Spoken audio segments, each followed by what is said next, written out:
بسم اللہ الرحمن الرحیم۔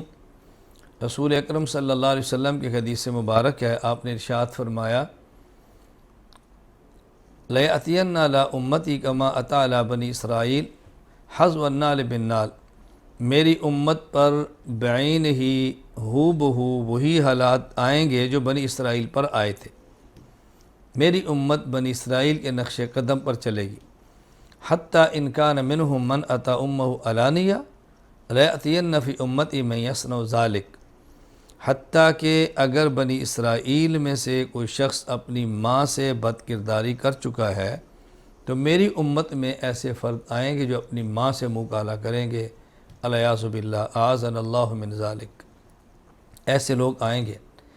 وَإِنَّ بَنِي إِسْرَائِيلَ تَفَرَّقَتْ عَلَىٰ سَنَتَيْنِ وَسَبْعِينَ مِلَّةً، میری امت میں بنی اسرائیل میں 72 فرقے تھے۔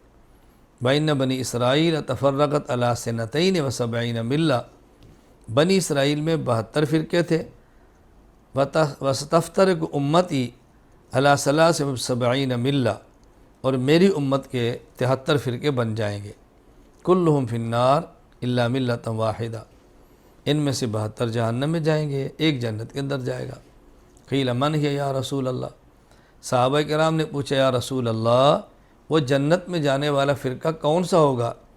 آپ نے ارشاد فرمایا ما انا علیہ و اصحابی، ما انا علیہ و اصحابی، ما انا علیہ نہیں فرمایا، ما انا علیہ و اصحابی، یعنی دین مجھ سے وہ لے جو میرے صحابہ کے ذریعے ان تک پہنچا ہو۔ حدیث مجھ سے لے، معنی میرے صحابی سے لے، آیات مجھ سے لے اور ان کی تفسیر اور شرح میرے صحابہ سے لے، یہ جنتی فرقہ ہوگا۔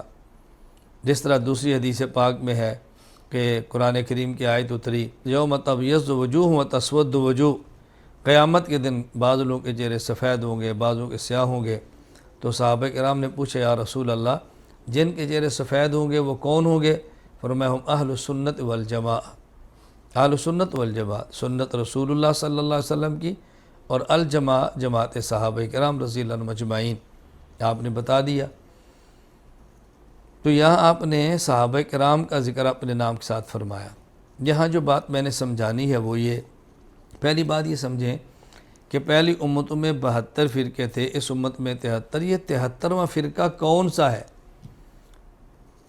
علامہ قرطبی رحمۃ اللہ علیہ نے اپنی تفسیر الجامع لاحکام القرآن، جو کہ تفسیر قرطبی کے نام سے معروف ہے، اس کے اندر لکھا ہے وَأَنَّ هَذَا صِرَاطِ مُسْتَقِيمًا فَاتَّبِعُوهُ، اس آیت کے تحت فرمایا هَذِهِ الْفِرْقَةُ الَّتِي زَادَتْ فِي فِرَقِ امت محمد صلی اللہ علیہ وسلم، یہ جو اس امت میں ایک زائد فرقہ پیدا ہوا ہے یہ کون سا ہے؟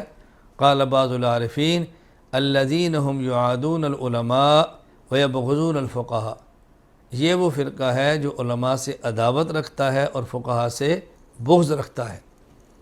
اب علماء سے دعوت اور فقہاء سے بغض رکھنے والا کون ہے؟ ہر شخص جانتا ہے، بتانے کی ضرورت ہی نہیں۔ اچھا اس کی پھر وجہ کیا ہے کہ یہ فقہاء سے بغض کیوں رکھتے ہیں؟ آسان بات یہ سمجھیں کہ جب کوئی نعمت آتی ہے تو دشمن بھی آتے ہیں، نعمت نہیں آتی دشمن بھی نہیں آتے۔ اس امت کو اللہ تعالیٰ نے ایک ایسی نعمت عطا فرمائی ہے جو پہلی امتوں کے اندر نہیں تھی۔ علامہ قرطبی رحمۃ اللہ علیہ اپنی تفسیر الجامع لاحکام القرآن میں وَتَفْصِيلًا لِكُلِّ شَيْءٍ، اس کے تحت ارشاد فرماتے ہیں لم یکن عندہم اجتہاد قط انما خص بذالک امت محمد صلی اللہ علیہ وسلم، اجتہاد پہلی امتوں میں نہیں تھا، یہ اللہ تعالیٰ نے اس امت کو، امت محمد صلی اللہ علیہ وسلم کو عطا فرمایا ہے۔ تو جب یہ نعمت نہیں تھی اس کے دشمن بھی نہیں تھے، اجتہاد کی نعمت آئی ہے تو اس کے دشمن بھی ہیں۔ تو یہ بات سمجھیں کہ 73واں فرقہ وہ ہے جو اجتہاد کا دشمن، مجتہد کا دشمن، فقہاء کا دشمن اور علماء کا دشمن ہے۔ ایک بات یہ سمجھیں۔ دوسری بات، عام طور پہ لوگ پوچھتے ہیں کہ یہ جو 73 فرقے ہوں گے یہ مسلمانوں کے ہوں گے یا کافروں کے ہوں گے؟ یہ 73 فرقے کفار کے نہیں ہوں گے، ابدی جہنم میں جانے والوں کے نہیں ہوں گے، بلکہ یہ 73 فرقے ان کے ہیں جو مسلمان ہیں، ایک اہل سنت والجماعہ ہے، باقی اہل بدعت ہے۔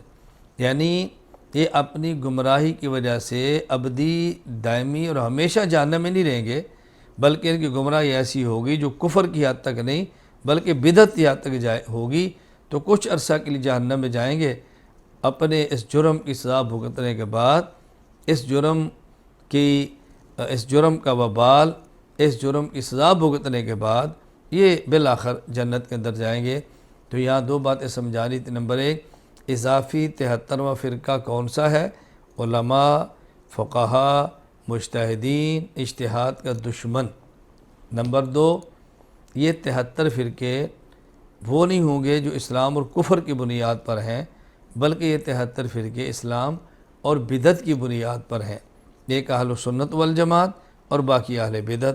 اللہ تعالی ہمیں علماء کا، فقہا کا، مجتہدین کا، اجتہاد کا محبت کرنے والا، قبول کرنے والا بنائے، اور اللہ تعالی ہمیں اہل سنت والجماعت ہی کے ساتھ رکھے، انہی کے ساتھ موت دے، انہی کے ساتھ قیامت کے اللہ تعالی ہمارا حشر فرمائے۔